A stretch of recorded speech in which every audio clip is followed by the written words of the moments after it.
तो आइए हम बात करते हैं लेबनान में सशस्त्र लड़ाकों का संगठन हिजबुल्लाह का जन्म कैसे हुआ। वो कौन सी परिस्थितियां की इतिहास की जिसमें हिजबुल्लाह का जन्म हुआ। तो देखिए लेबनान 1943 तक जो है वह फ्रांस की एक कॉलोनी था। 1943 में फ्रांस ने जो है लेबनान को आज़ादी दे दी।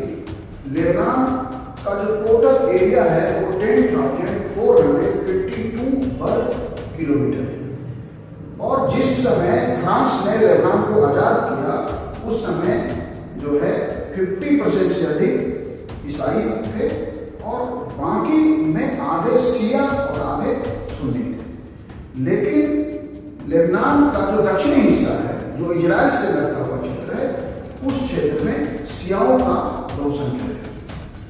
आज लेबनान की जनसंख्या लगभग 38 लाख है और अब जो है डेमोग्राफी वहाँ की बदल चुकी है। आज की डेमोग्राफी में 60% से अधिक वहाँ मुस्लिम हैं, जिनमें आधे मुस्लिम सुन्नी हैं और आधे शिया हैं और 38% ईसाई हैं।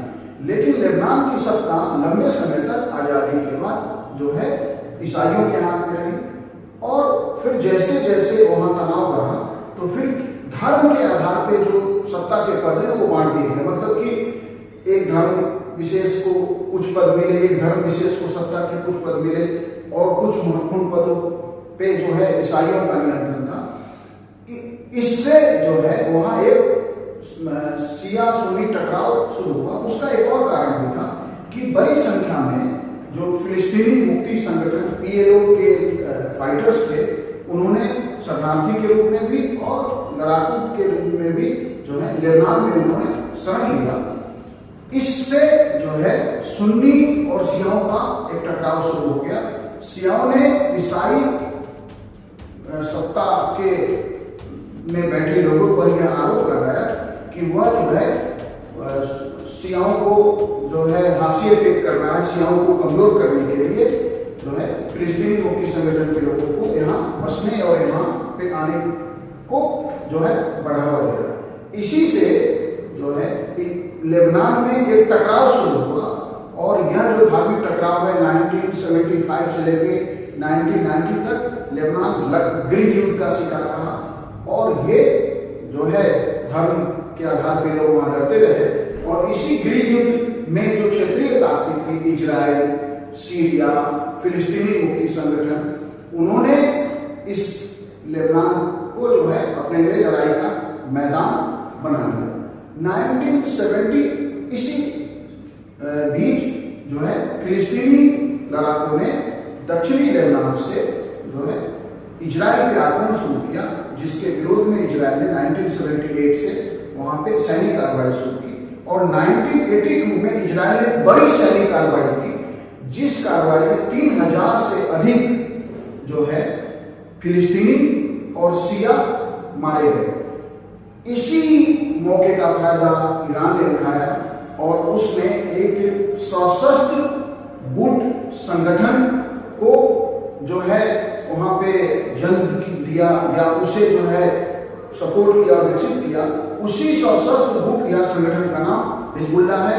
ईरान ने उसे आर्थिक मदद, सैन्य मदद और सैन्य ट्रेनिंग से लेकर धन सभी तरह से मदद दिया और इस तरह से हिजबुल्लाह ईरान के समर्थन से जो है लेबनान में एक महत्वपूर्ण संगठन के रूप में जो है खड़ा हो गया। एक महत्वपूर्ण संगठन के रूप में हम सबके सामने आया और अब्बास अल मुसावी इसके पहले मुखिया बने। लेकिन और हिजबुल्लाह ने इस नई सैन्य तैयारी के साथ इजराइल पे आक्रमण शुरू कर दिए, छापामार लड़ाई, रॉकेट हमले। इसकी कार्रवाई के रूप में इजराइल ने 1992 में मुसावी उसके मुखिया की हत्या कर दी और उस हत्या के बाद ही जो है हसन नसरुल्लाह जो है हिजबुल्लाह के चीफ बने, जिनको अभी पिछले सप्ताह इजराइल ने एक एयर स्ट्राइक में मार दिया है। तो मैंने आपको ये बताया कि हिजबुल्लाह एक संगठन के रूप में आज वह लेबनान का सबसे बड़ा सशस्त्र संगठन है और इजराइल के विरुद्ध लड़ने में उसने जो तैयारी की है ईरान की मदद से, उसके कारण आज वो लेबनान की सत्ता का सबसे बड़ा शेयर होल्डर है। लेबनान की सत्ता आज उसके विरुद्ध कुछ कदम नहीं उठा सकती और इस तरह से दक्षिणी लेबनान में हिजबुल्ला जो शिया लड़ाके हैं उनका एक तरह से नियंत्रण है या उनकी सरकार है, उनकी मर्जी से वो व्यवस्था वहाँ का चलता है। और वहाँ की राजधानी बेरूत पे भी जो है हिजबुल्ला का बहुत महत्वपूर्ण तरीके से प्रभाव है, नियंत्रण है। और लेबनान में इसी प्रभाव और नियंत्रण से जो है वह इजराइल पे अटैक करता है। और अभी आप देख रहे हैं कि इजराइल पे लगातार उसने हमले किए। उस हमले के बाद इजराइल ने एयर स्ट्राइक शुरू किया है और बेरूत में एक एयर स्ट्राइक में उसने हसन नसरुल्लाह को मार गिराया है। और उसी के सपोर्ट में फिर ईरान ने जो है इजराइल पे मिसाइल अटैक किए हैं। तो इस तरह से हमने आपको ये बताने की कोशिश की कि हिजबुल्ला ईरान की मदद से लेबनान में जन्म लिया या उत्पन्न हुआ एक संगठन है जो आज अरब वर्ल्ड में एक सबसे बड़ा सशस्त्र संगठन है, जो सेना भी नहीं है लेकिन सेना से कम भी नहीं।